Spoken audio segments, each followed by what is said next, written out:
اور تیسرا کام تسبیحات، اللہ کا نام ہے نا اس میں. دیکھو لا الہ الا اللہ اس وقت نکلا نا جب جہاز ہچکولے کھانے لگا، تو ابھی کوئی بھی ہچکولے نہیں کھا رہا، ابھی نہ کوئی اللہ الحمدللہ کچھ بھی نہیں ہو رہا. تو ابھی لا الہ الا اللہ صبح 100 دفعہ، شام کو 100 دفعہ. تیسرا کلمہ پڑھ لیا سبحان اللہ والحمد للہ ولا الہ الا اللہ واللہ اکبر. یہ تیسرا کلمہ اللہ کو اتنا محبوب ہے، حدیث میں آتا ہے سورج جن چیزوں پہ طلوع ہوتا ہے، جتنی چیزیں ہیں ان سے زیادہ محبوب اللہ کو یہ کلمہ ہے. تو صبح 100 دفعہ تسبیحات میں رکھنے سے فائدہ یہ ہوتا ہے کہ یاد رہتا ہے انسان. آج کل تو بڑی خوبصورت تسبیحات آ رہی ہیں، بڑی ٹیکنیک، ان کو دیکھ کے انسان کا تسبیح پڑھنے کا دل چاہتا ہے، اور اس میں دھوکے بھی ہوتے ہیں. میں نے منگوایا تھا انٹرنیٹ پہ نا، تو ڈبہ آ گیا تھا اس میں تسبیح نہیں تھی. یہ بھی ہو رہا ہے، خالی ڈبہ. تو انٹرنیٹ پہ بڑے دھوکے ہوتے ہیں.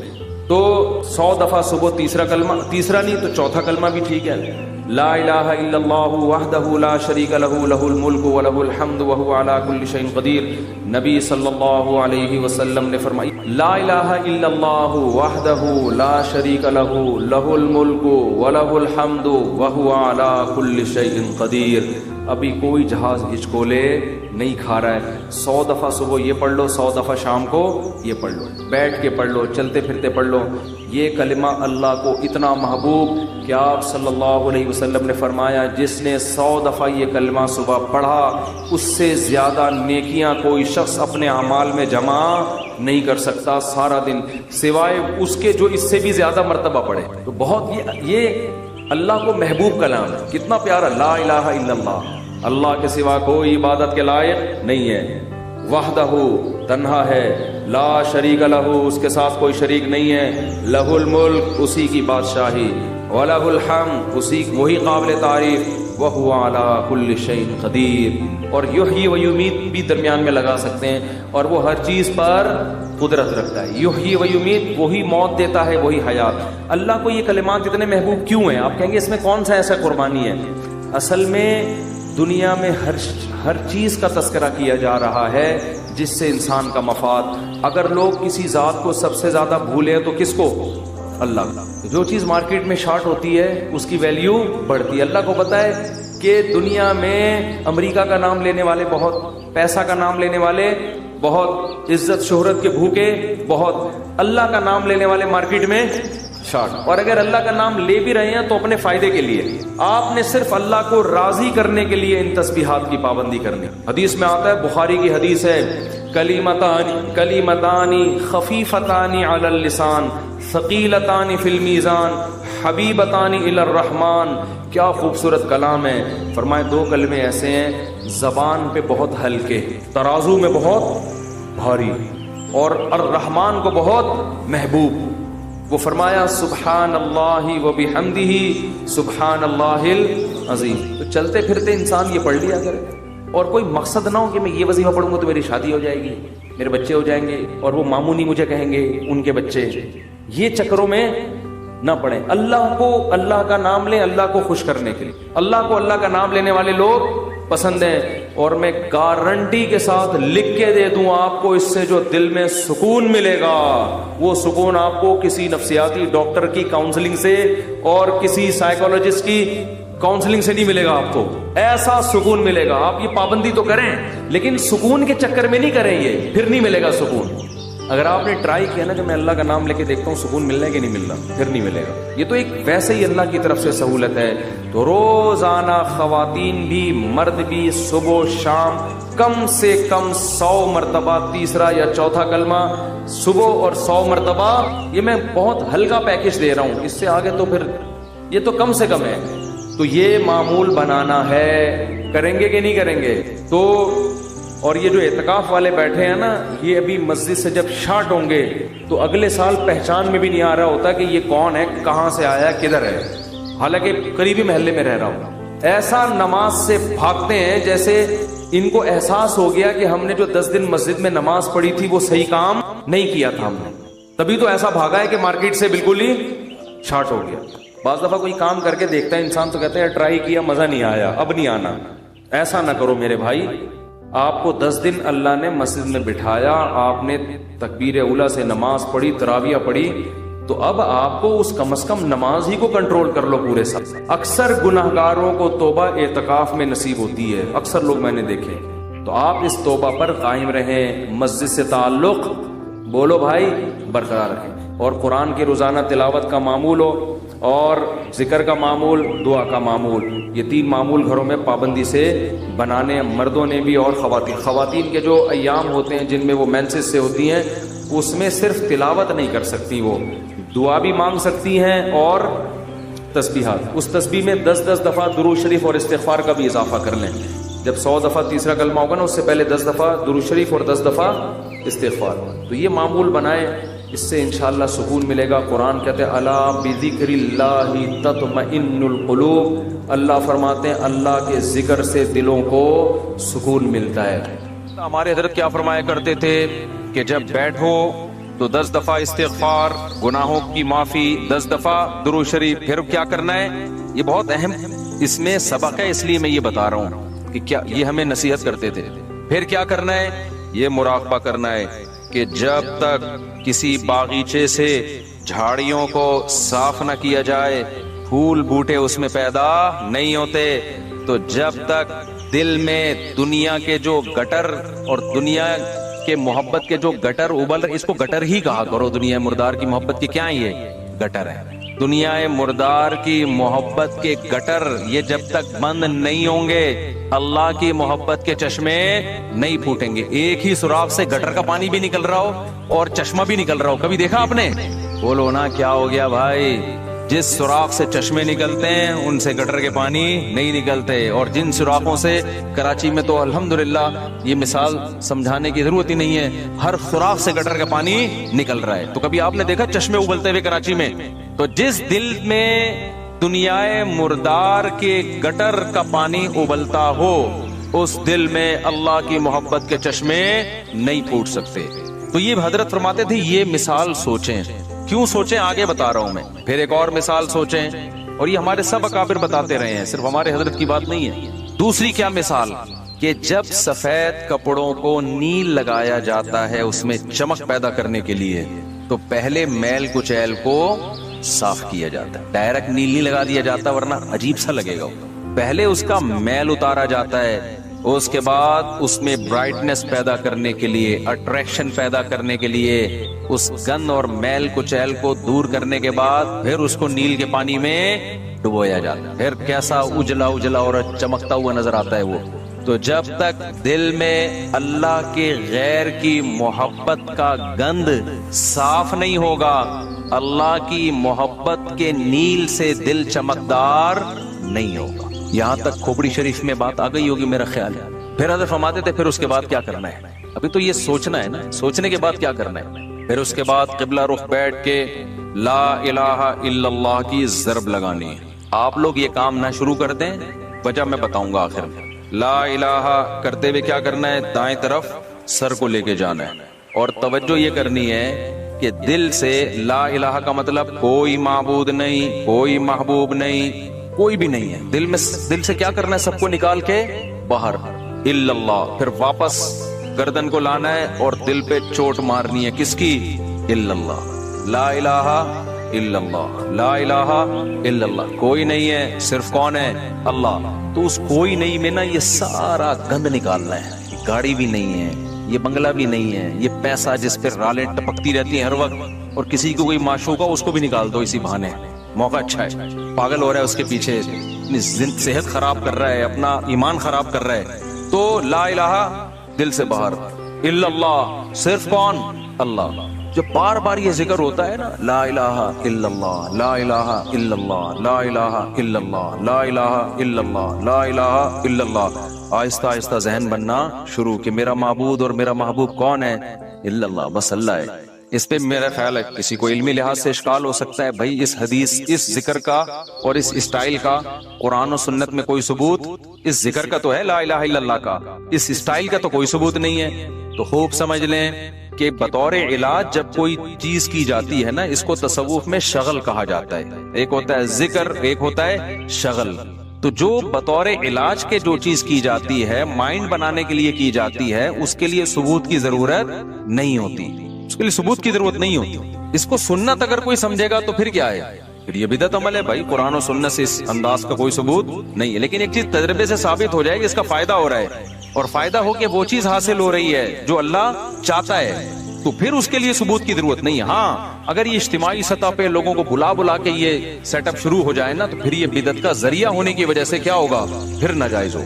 تو آپ یہ کام نہ کریں، کوئی بدعت نہ بن جائے نہیں. لیکن ایک کام آپ لازمی کر لیں، جو میں نے اتنا لمبا چوڑا آپ کو یہ پورا طریقہ بتایا نا، آپ یہ نہ کریں یوں گردنیں. بعض لوگوں کے فرما بھی ٹیڑھا ہو جاتا ہے اس سے، یوں کرنے کے بعد پھر اٹھ ہی نہیں پا رہے نا، وہ ایسے ہی ہوگی. تو یہ کام نہ کریں، بدعت کا کوئی ذریعہ نہ بن جائے. جب تک کسی شیخ سے باقاعدہ اصلاحی تعلق نہ ہو اور اس کی ہدایات اور رہنمائی نہ ہو، خود سے یہ کام نہ کریں. ایسی چیزوں سے بدعتیں پھر پھیلتی ہیں سوسائٹی میں. تو آپ نے کیا کرنا ہے؟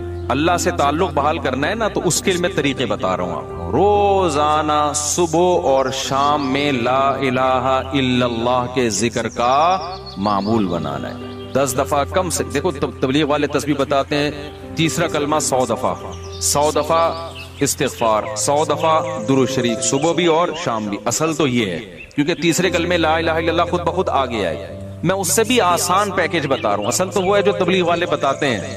میں کیا بتا رہا ہوں اس سے بھی کہ یار وہ نہیں ہوتا تو لا الہ الا اللہ بیچ میں سے نکال لو نا، اسی کا وظیفہ پڑھ لو، اسی کو پابندی سے پڑھ لو. تو جتنے یہاں مرد اور خواتین آج بیان سننے کے لیے آئے ہیں، آج سے عزم کریں کہ ہم نے روزانہ کم سے کم 100 مرتبہ صبح اور 100 مرتبہ شام لا الہ الا اللہ کا ورد کرنا ہے. اچھا، ذکر میں اصل یہ ہے کہ آہستہ آواز سے کیا جائے. جہرن ذکر کو شریعت نے پسند نہیں کیا، لیکن اگر دل لگانے کے لیے معنی اور مفہوم کا تصور دماغ میں بٹھانے کے لیے کوئی ہلکی آواز سے جہر کر لیتا ہے، ہلکی آواز سے، بہت شور شرابہ نہ ہو، تو اس میں بھی کوئی حرج نہیں ہے. تو آپ نے کیا کرنا ہے؟ یہ 2 مثالیں صبح سوچنی ہے. صبح کے وقت کر لیں اور شام کے وقت کر لیں. بیٹھیں قبلہ رخ ہو کے، 10 دفعہ استغفار اپنے گناہوں کو یاد کر کے، 10 دفعہ درود شریف پڑھ لیا. اس کے بعد ہلکی آواز میں لا الہ، مزے لے کے ذکر کرنا ہے. ترخانہ نہیں ہے. 100 دفعہ نہیں ہو رہا نا، 50 دفعہ کر لو. وہ کام جو تھوڑا ہو پابندی کے ساتھ ہو. اللہ کو زیادہ محبوب ہے اس کام سے جو بہت زیادہ ہو لیکن اس کی پابندی نہ ہو. تو کیا کرنا ہے؟ ہلکی آواز سے لا الہ الا اللہ، لا الہ الا اللہ. اور تصور کوئی نہیں ہے. لا الہ کا مطلب اللہ قرآن میں کہتے ہیں افرأیت من اتخذ الہہ ہواہ. تم نے ایسے لوگ دیکھے جن کا معبود ان کی خواہشات ہیں، خواہشات کو اپنا خدا بنایا ہوا ہے. تو لا الہ میں آپ نے کیا تصور؟ میری خواہشات میرا خدا نہیں ہے. جس کے دل میں بھی وہ، ہر آدمی کو پتا ہے مجھے کس سے زیادہ عشق چڑھا ہوا ہے آج. گاڑی سے زیادہ ہے، بنگلے سے زیادہ ہے، بحریہ ٹاؤن سے زیادہ ہے. یہ کس سے ہے؟ جو گھسا ہوا ہے نا دل کے اندر. کسی کو کسی چیز سے ہوتا ہے، کسی کوئی. یہ جو عاشق ہوتے ہیں نا، جن کو حرام عشق ہو جاتے ہیں، ان کو کہا جاتا ہے اس محبوبہ کا تصور کر کے دماغ سے نکالو جو حرام عشق ہے. سمجھتے ہو کہ نہیں سمجھتے؟ تو آج سے یہ وعدہ کرتے ہیں کہ نہیں کرتے؟ 10 دفعہ استغفار، 10 دفعہ درود شریف. پھر یہ مثال بھی سوچنی ہے کہ جب تک جھاڑیاں صاف نہ کی جائیں، پھول بوٹے اس کھیتی میں پیدا نہیں ہوتے. تو میں نے بھی جب تک یہ گند اپنے دل سے نہیں نکالوں گا نا، اس وقت اللہ کی محبت کے چشمے نہیں پھوٹیں گے. اسی نیت سے کہتا ہوں لا الہ کوئی نہیں ہے الا اللہ. صرف کون ہے؟ خدا کی قسم لا الہ الا اللہ اگر آپ نے چند مہینے کر لیا، اتنا فائدہ ہوگا کہ آپ کی زندگی تبدیل ہو جائے گی. اور جتنے نفسیاتی ڈاکٹر جو آپ کو مختلف قسم کی ڈپریشنوں کے علاج بتا رہے ہیں نا، سارے فیل ہیں اس کے سامنے. لیکن شیطان کرنے نہیں دیتا کام. 2 دن کریں گے صوفی بن کے بیٹھ جائیں گے، اس کے بعد ابے یہ تو ایسی کچھ فائدہ تو ہو نہیں رہا. چھوڑو یار، اللہ کا نام لینے کی توفیق تو مل رہی ہے نا. فائدے کو مت دیکھو، یہ نہیں دیکھنا کہ فائدہ ہو رہا ہے کہ نہیں ہو. بس نام بھی اللہ کا لینے کی توفیق مل گئی تو یہ فائدہ بھی بہت ہے، لیکن ہوگا فائدہ انشاءاللہ. ایک کام یہ کرنا ہے پوری زندگی پابندی کے ساتھ. اور اگر کسی سے بیٹھا نہیں جاتا، بعض لوگ ایسے ہیں کہ ان کے اسپرنگ لگے ہوئے ہیں، وہ ایک جگہ بیٹھ ہی نہیں سکتے. جہاں بیٹھیں گے اسپرنگ ان کو اٹھا کے دوسری جگہ لے جائے گا، وہاں بیٹھیں گے اسپرنگ اٹھا کے ان کو تیسری جگہ لے جائے گا. وہ بیٹھ ہی نہیں سکتے. تو چلتے پھرتے کر لو یار. جس طرح آپ کا دل لگ رہا ہے، آپ کا دماغ معنی اور مفہوم کی طرف جا رہا ہے، اس طرح کر لو. سمجھتے ہو کہ نہیں سمجھتے؟ نہیں بیٹھا جا رہا، چلتے ہوئے کر لو، ڈرائیونگ کے دوران کر لو. لیکن ترجمہ اور مفہوم سوچ کے یہ ذکر کرنا ہے. سمجھتے ہو؟ دوسرا کام، اللہ سے تعلق بحال کرنے کے لیے روزانہ ایک ٹائم دعا مانگنے کا معمول بناؤ. اللہ سے گڑ گڑا کے دعا مانگا کرو، دل لگے یا نہ لگے.